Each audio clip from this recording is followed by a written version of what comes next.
ಮೈಸೂರಿನ ಉದಯಗಿರಿಯಲ್ಲಿ ಆದಂತಹ ಗಲಭೆ ಪ್ರಕರಣಕ್ಕೆ ಸಂಬಂಧಪಟ್ಟಂತೆ ಯಾರು ಪ್ರಚೋದನೆಯನ್ನ ಕೊಟ್ಟಿದ್ದಂತ ಮೌಲ್ವಿ ಮುಸ್ತಾಕ್ ಅಂತೇನಿದ್ದಾನೆ ಆತನ ಬಂಧನ ಆಗಿದೆ ಅನ್ನೋ ಮಾಹಿತಿ ಈಗ ಸಿಗ್ತಾ ಇದೆ.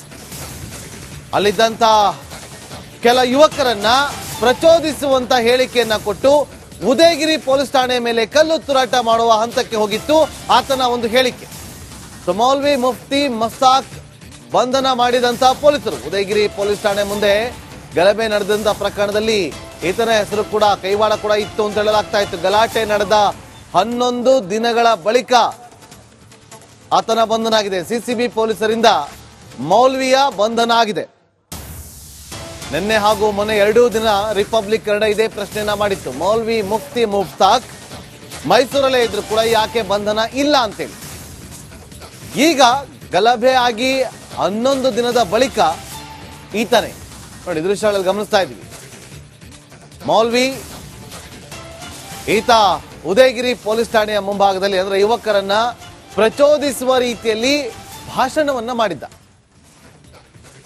ಅದಾದ ಬಳಿಕ ಎಲ್ಲ ಯುವಕರ ಗುಂಪು ಸ್ಥಳೀಯರ ಗುಂಪು ಹೋಗಿ ಉದಯಗಿರಿ ಪೊಲೀಸ್ ಠಾಣೆ ಮೇಲೆ ಕಲ್ಲು ತೂರಾಟ ಮಾಡಿದ್ರು. ಡಿಸಿಪಿ ಗಾಡಿ ಮೇಲೂ ಕೂಡ ಕಲ್ಲು ತೂರಾಟವನ್ನ ನಡೆಸಿದ್ರು.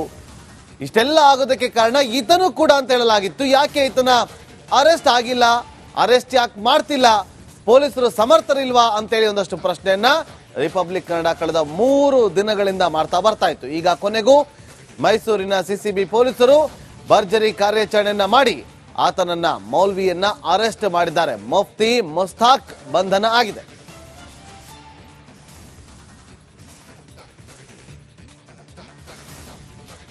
ಮತ್ತಷ್ಟು ಮಾಹಿತಿಯನ್ನು ಕೊಡೋದಕ್ಕೆ ನಮ್ಮ ಮೈಸೂರು ಪ್ರತಿನಿಧಿ ವಿನೋದ್ ಈಗ ನೇರ ಸಂಪರ್ಕದಲ್ಲಿ ಜಾಯ್ನ್ ಆಗಿದ್ದಾರೆ. ವಿನೋದ್, ಎಷ್ಟೊತ್ತಿಗೆ ಅರೆಸ್ಟ್ ಆಗಿದ್ದು?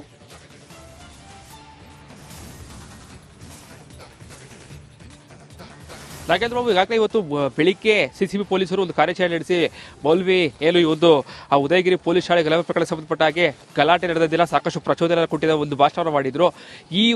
ಮೌಲ್ವಿ ಮುಸ್ತಾಕ್ ಮೌಲ್ವಿ ಏನಿದೆ ಈತನೆಲ್ಲ ವಶಕ್ಕೆ ತೆಗೆದುಕೊಳ್ಬೇಕು ಅಂತೇಳಿ ಸಾಕಷ್ಟು ಒತ್ತಡಗಳು ಬರ್ತಾ ಇತ್ತು. ಸೊ ಹೀಗಾಗಿ ಇವತ್ತು ಮುಂಜಾನೆ ಉದಯಗಿರಿ ಏನು ಆತ ವಾಸ ಮಾಡ್ತಿದ್ದಂತಹ ಮನೆಯಲ್ಲೇ ಅವರೆಲ್ಲ ಅರೆಸ್ಟ್ ಮಾಡಿರೋ ಬಗ್ಗೆ ಈಗ ರಿಪಬ್ಲಿಕ್ ಕನ್ನಡಕ್ಕೆ ಮಾಹಿತಿಗಳು ಲಭ್ಯ ಆಗ್ತಾ ಇರುವಂತದ್ದು. ಸೊ ಮುಂಜಾಗ್ರತಾ ಕ್ರಮವಾಗಿ ಉದಯಗಿರಿ ಪೊಲೀಸ್ ಠಾಣೆಗೆ ಈಗಾಗಲೇ ಸಾಕಷ್ಟು ಭದ್ರತೆಯಲ್ಲೂ ಕೂಡ ನಿಯೋಜನೆ ಮಾಡಿರುವಂತದ್ದು. ಯಾಕಂದ್ರೆ ಮೌಲ್ವಿಯಲ್ಲಿ ಅರೆಸ್ಟ್ ಮಾಡೋ ಸಂದರ್ಭದಲ್ಲೂ ಕೂಡ ಸಾಕಷ್ಟು ಜನರು ಕೂಡ ಪೊಲೀಸ್ ಠಾಣೆ ಬರ್ಬೋದು. ಜೊತೆಗೆ ಲಾ ಅಂಡ್ ಆರ್ಡರ್ ಕೂಡ ಒಂದಷ್ಟು ಪ್ರಾಬ್ಲಮ್ಗಳು ಆಗ್ಬೋದು. ಸೊ ಯಾವುದೇ ಕಾರಣಕ್ಕೂ ಕೂಡ ತೊಂದರೆಗಳು ಆಗಬಾರ್ದು ಅಂತ ಹೇಳಿ ಒಂದಷ್ಟು ಪೊಲೀಸರು ಈಗಾಗಲೇ ಉದಯಗಿರಿ ಪೊಲೀಸ್ ಠಾಣೆ ಸುತ್ತಲೂ ಕೂಡ ಇರುವಂತದ್ದು. ಬಹಳ ಪ್ರಮುಖವಾಗಿ ಈಗಾಗಲೇ ಏನೋ ಅವತ್ತು ಗಲಾಟೆ ನಡೆದ ದಿನ ಒಂದಷ್ಟು ಏನೋ ಒಂದು ಬೈಕನ್ನ ಹಿಡ್ಕೊಂಡು ಈ ಮೌಲ್ವಿ ಕೊಟ್ಟಂತಹ ಒಂದು ಭಾಷಣ ಏನಿತ್ತು ಸಾಕಷ್ಟು ಪ್ರಚೋದನೆಗಳು ಪಡಿಸಿತ್ತು. 1000 ಜನರ ಗುಂಪು ಸೇರಿತ್ತು. ಉದಯಗಿರಿ ಪೊಲೀಸ್ ಠಾಣೆ ಮೇಲೆ ಒಂದು ಕಲ್ಲನ್ನ ತೂರಾಟವನ್ನು ಮಾಡಿ ಸಾಕಷ್ಟು ಆಸ್ತಿಗಳಿಗೆ ನಷ್ಟ ಆಗಿತ್ತು. 14 ಜನ ಪೊಲೀಸರಿಗೂ ಕೂಡ ಗಾಯಗಳಾಗಿತ್ತು. ಅವತ್ತಿನಿಂದ ಇವತ್ತಿನವರೆಗೂ ಕೂಡ ಮೌಲ್ವಿ ಎಸ್ಕೇಪ್ ಆಗಿದ್ರು, ಎಲ್ಲೂ ಕೂಡ ನಾಪತ್ತೆ ಆಗಿರಲಿಲ್ಲ. ಈಗಾಗಲೇ ಒಂದು ಪ್ರಕರಣಕ್ಕೆ ಸಂಬಂಧಪಟ್ಟ ಹಾಗೆ ಸುಮಾರು 20ಕ್ಕೂ ಹೆಚ್ಚು ಜನರನ್ನ ಈಗಾಗಲೇ ಪೊಲೀಸರು ಜೈಲಿಗೆ ಕಳಿಸಿದ್ದಾರೆ.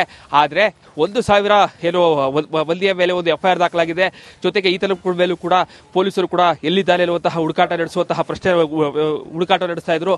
ಜೊತೆಗೆ ಕಳೆದ 2 ದಿನಗಳಿಂದ ಈತ ಎಲ್ಲಿದ್ದಾನೆ, ಜೊತೆಗೆ ಪ್ರತಿನಿತ್ಯ ಓಡಾಡುವಂತಹ ಪ್ರತಿಯೊಂದು ಮಾಹಿತಿಯಲ್ಲೂ ಕೂಡ ರಿಪಬ್ಲಿಕ್ ಕನ್ನಡ ಬಿಚ್ಚಿಡುವಂತಹ ಕೆಲಸವನ್ನು ಮಾಡಿತ್ತು.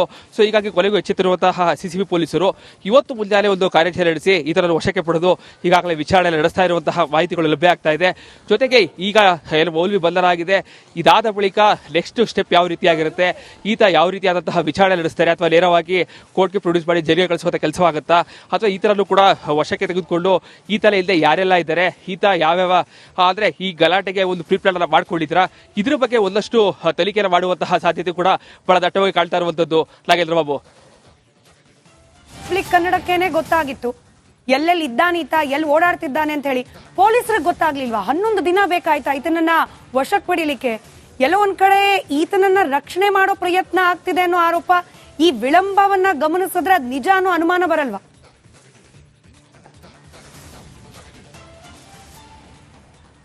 ಸ್ಮಿತಾ, 100ಕ್ಕೆ 100ರಷ್ಟು ಸತ್ಯ. ಯಾಕಂತಂದ್ರೆ ಈ ಒಂದು ಪ್ರಕರಣದಲ್ಲಿ 1000 ಜನರ ಮೇಲೆ ಎಫ್ಐಆರ್ ದಾಖಲಾಗಿದೆ. ಜೊತೆಗೆ ಈ ಮೌಲ್ವಿ ಗಲಾಟೆಗೆ ಪ್ರಚೋದನೆ ಕೊಟ್ಟಿರೋ ಬಗ್ಗೆ ಒಂದಷ್ಟು ವಿಡಿಯೋಗಳು ಕೂಡ ಲಭ್ಯ ಆಗಿತ್ತು. ಪೊಲೀಸರು ಆರಂಭದ 2 ದಿನಗಳಲ್ಲಿ ಮಾತ್ರ ಒಂದಷ್ಟು ವೇಗವಾಗಿ ಕಾರ್ಯಾಚರಣೆ ಮಾಡಿ 20 ಜನರನ್ನ ವಶಕ್ಕೆ ಪಡೆದವರ ಜೈಲಿಗೆ ಕಳಿಸುವಂತಹ ಕೆಲಸವನ್ನು ಮಾಡಿದ್ರು. ಅದಾದ ಬಳಿಕ ಒಂದಷ್ಟು ಪ್ರೆಷರ್ಸ್ಗಳು ಪೊಲೀಸ್ ಮೇಲೆ ಬಂದಂತೆ ಬಹಳ ಕಾಣ್ತಾ ಇತ್ತು. ಇದಕ್ಕಾಗಿ ಈ ಒಂದು ಪ್ರಕರಣದಲ್ಲಿ ಸಾಕಷ್ಟು ಸ್ಲೋ ಆಗಿ ಸಾಕ್ತಾ ಇತ್ತು. ಯಾವಾಗ ಕಳೆದ 2 ದಿನಗಳಿಂದಲೂ ಕೂಡ ಮುಸ್ತಾಕ್ ಮಕ್ಬೂಲಿ ಅವರು ಎಲ್ಲಿದ್ದಾರೆ, ಆತ ಇರುವಂತಹ ಮನೆಯ ಫೋಟೋ, ವಿಡಿಯೋ ಪ್ರತಿಯೊಂದನ್ನು ತೋರಿಸುವಂತಹ ಕೆಲಸವನ್ನ ರಿಪಬ್ಲಿಕ್ ಕನ್ನಡ ಮಾಡಿತ್ತು. ಸೊ ಹೀಗಾಗಿ ಯಾವಾಗ ಆ ಒಂದಷ್ಟು ಪ್ರೆಷರ್ಸ್ಗಳು ಕೂಡ ಜಾಸ್ತಿ ಆಗ್ತಾ ಬಿಲ್ಡ್ ಆಗಕ್ಕೆ ಶುರು ಆಯಿತು, ಇವತ್ತು ಮುಂಜಾನೆ ಆ ಥರ ವಶಕ್ಕೆ ಪಡೆದಿರುವಂಥದ್ದು. ಈಗ ಈ ಥರ ವಶಕ್ಕೆ ಪಡೆದು ನೆಕ್ಸ್ಟ್ ಏನು ಮಾಡ್ತಾರೆ ಅನ್ನೋದು ಕೂಡ ಈಗ ಸಾಕಷ್ಟು ಯಕ್ಷ ಪ್ರಶ್ನೆ ಕಾಡ್ತಾ ಇರುವಂಥದ್ದು. ಅಥವಾ ನೇರವಾಗಿ ಈಗ ಸಾಕಷ್ಟು ಚರ್ಚೆಗಳಾಗ್ತಾ ಇದೆ. ಒಂದು ಕೆಟ್ಟ ಹೆಸರು ಬರುತ್ತೆ ಇಲ್ಲ ಕಾರಣಕ್ಕೆ ಕೇವಲ ಅವರನ್ನ ವಶಕ್ಕೆ ತಡೆದು ನೇರವಾಗಿ ಕೋರ್ಟ್ಗೆ ಪ್ರೊಡ್ಯೂಸ್ ಮಾಡಿ ಅಥವಾ ಜೈಲಿಗೆ ಕಳಿಸ್ತಾರ, ಅಥವಾ ಈತನಿಂದ ಯಾರಿದ್ದಾರೆ, ಈತ ಎಷ್ಟು ಜನಕ್ಕೆ ಸಂಘಟನೆ ಮಾಡಿದ್ದ, ಜೊತೆಗೆ ಒಂದಷ್ಟು ಆಡಿಯೋ ಮೆಸೇಜ್ಗಳೆಲ್ಲ ಕಳಿಸ್ಕೊಟ್ಟಿದ್ದಂತಹ ಯುವಕ ಯಾರು, ಇದರ ಬಗ್ಗೆ ಒಂದಷ್ಟು ತನಿಖೆಯನ್ನು ಮಾಡಿ ಮತ್ತಷ್ಟು ಮಾಹಿತಿಯನ್ನು ಸಂಗ್ರಹ ಮಾಡ್ತಾರ. ಇದು ಈಗ ಸಾಕಷ್ಟು ಪ್ರಶ್ನೆ ಕಾಡ್ತಾ ಇರುವಂಥದ್ದು. ಪೊಲೀಸರಿಗೆ ಫ್ರೀ ಹ್ಯಾಂಡ್ಸ್ ಇಲ್ಲ ಈ ಒಂದು ಪ್ರಕರಣದಲ್ಲಿ ಇರುವಂಥದ್ದು ಬಹಳ ಸ್ಪಷ್ಟವಾಗಿ ಗೊತ್ತಾಗುತ್ತೆ. ಯಾಕಂದ್ರೆ ಪ್ರಕರಣ ನಡೆದ ಮಾರನೇ ದಿನವೇ ಶಾಸಕ ತನ್ವೀರ್ ಸೇಠ್ ಇರ್ಬೋದು, ಪ್ರತಿಯೊಬ್ಬರು ಕೂಡ ಅಮಾಯಕರನ್ನ ವಶಕ್ಕೆ ತೆಗೆದುಕೊಳ್ಬೇಡಿ ಅಂತೇಳಿ ಒಂದು ಸ್ಟೇಟ್ಮೆಂಟ್ ಅನ್ನ ಮಾಡಿದ್ರು.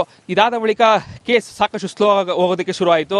ಯಾವಾಗ ರಿಪಬ್ಲಿಕ್ ಕನ್ನಡದಲ್ಲಿ ಪ್ರತಿನಿತ್ಯವೂ ಕೂಡ ಉದಯಗಿರಿ ಗಲಾಟೆ ಬಗ್ಗೆ ದೊಡ್ಡ ಮಟ್ಟದಲ್ಲಿ ಸುದ್ದಿ ಪ್ರಸಾರಕ್ಕೆ ಶುರು ಆಯಿತು, ಎಲ್ಲ ಒಂದು ಕಡೆ ಎಚ್ಚೆತ್ತಂತೆ ಪೊಲೀಸ್ ಇಲಾಖೆ ಕಾಣ್ತಾ ಇದೆ. ಸೊ ಹೀಗಾಗಿ ಸಹೋದ್ಯೋಗಿಗಳ ಮೇಲೆ ಹಲ್ಲೆ ಆಗಿದ್ರು ಕೂಡ ಒಂದಷ್ಟು ಏನೋ ಮುಜುಗರ ಆಗೋದು ಬೇಡ, ಈ ಒಂದು ಪ್ರಕರಣವನ್ನು ವೇಗವಾಗಿ ತೆಗೆದುಕೊಂಡು ಹೋಗಬೇಕು. ಜೊತೆಗೆ ಈಗಾಗಲೇ ಈ ಒಂದು ಪ್ರಕರಣದಲ್ಲಿ ಏನು ಮೌಲ್ವಿ ಕೊಟ್ಟಂತಹ ಭಾಷಣ ಏನಿದೆ ಇದು ದೊಡ್ಡ ಮಟ್ಟದ ಗಲಾಟೆಗೆ ಕಾರಣ ಅಂತೇಳಿ ಗೊತ್ತಾಗ್ತು. ಸೊ ಹೀಗಾಗಿ ಮೊದಲಿಗೆ ಈಗ ಮೌಲ್ವಿಯನ್ನ ವಶಕ್ಕೆ ಪಡೆದು ವಿಚಾರಣೆ ನಡೆಸ್ತಾ ಇರುವಂತದ್ದು. ಸ್ಮಿತಾ, ಧನ್ಯವಾದ ವಿನೋದ್ ಮಾಹಿತಿಗಾಗಿ. ಮೈಸೂರಿನ ಉದಯಗಿರಿಯಲ್ಲಿ ಆದಂತಹ ಗಲಭೆ ಪ್ರಕರಣಕ್ಕೆ ಸಂಬಂಧಪಟ್ಟಂತೆ ಯಾರು ಪ್ರಚೋದನೆಯನ್ನ ಕೊಟ್ಟಿದ್ದಂತ ಮೌಲ್ವಿ ಮುಸ್ತಾಕ್ ಅಂತೇನಿದ್ದಾನೆ, ಆತನ ಬಂಧನ ಆಗಿದೆ ಅನ್ನೋ ಮಾಹಿತಿ ಈಗ ಸಿಗ್ತಾ ಇದೆ. ಅಲ್ಲಿದ್ದಂತ ಕೆಲ ಯುವಕರನ್ನ ಪ್ರಚೋದಿಸುವಂತ ಹೇಳಿಕೆಯನ್ನ ಕೊಟ್ಟು ಉದಯಗಿರಿ ಪೊಲೀಸ್ ಠಾಣೆ ಮೇಲೆ ಕಲ್ಲು ತೂರಾಟ ಮಾಡುವ ಹಂತಕ್ಕೆ ಹೋಗಿತ್ತು ಆತನ ಒಂದು ಹೇಳಿಕೆ. ಮೌಲ್ವಿ ಮುಫ್ತಿ ಮುಸ್ತಾಕ್ ಬಂಧನ ಮಾಡಿದಂತ ಪೊಲೀಸರು ಉದಯಗಿರಿ ಪೊಲೀಸ್ ಠಾಣೆ ಮುಂದೆ ಗಲಭೆ ನಡೆದಂತ ಪ್ರಕರಣದಲ್ಲಿ ಈತನ ಹೆಸರು ಕೂಡ ಕೈವಾಡ ಕೂಡ ಇತ್ತು ಅಂತ ಹೇಳಲಾಗ್ತಾ ಇತ್ತು. ಗಲಾಟೆ ನಡೆದ 11 ದಿನಗಳ ಬಳಿಕ ಆತನ ಬಂಧನ ಆಗಿದೆ. ಸಿಸಿಬಿ ಪೊಲೀಸರಿಂದ ಮೌಲ್ವಿಯ ಬಂಧನ ಆಗಿದೆ. ನಿನ್ನೆ ಹಾಗೂ ಮೊನ್ನೆ 2 ದಿನ ರಿಪಬ್ಲಿಕ್ ಕನ್ನಡ ಇದೇ ಪ್ರಶ್ನೆಯನ್ನ ಮಾಡಿತ್ತು. ಮೌಲ್ವಿ ಮುಫ್ತಿ ಮುಸ್ತಾಕ್ ಮೈಸೂರಲ್ಲೇ ಇದ್ರು ಕೂಡ ಯಾಕೆ ಬಂಧನ ಇಲ್ಲ ಅಂತೇಳಿ. ಈಗ ಗಲಭೆ ಆಗಿ 11 ದಿನದ ಬಳಿಕ ಈತನೇ ನೋಡಿ ದೃಶ್ಯಗಳಲ್ಲಿ ಗಮನಿಸ್ತಾ ಇದ್ವಿ.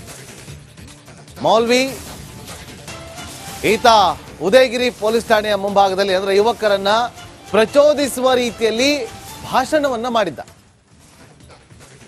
ಅದಾದ ಬಳಿಕ ಎಲ್ಲ ಯುವಕರ ಗುಂಪು, ಸ್ಥಳೀಯರ ಗುಂಪು ಹೋಗಿ ಉದಯಗಿರಿ ಪೊಲೀಸ್ ಠಾಣೆ ಮೇಲೆ ಕಲ್ಲು ತೂರಾಟ ಮಾಡಿದ್ರು. ಡಿಸಿಪಿ ಗಾಡಿ ಮೇಲೂ ಕೂಡ ಕಲ್ಲು ತೂರಾಟವನ್ನ ನಡೆಸಿದ್ರು.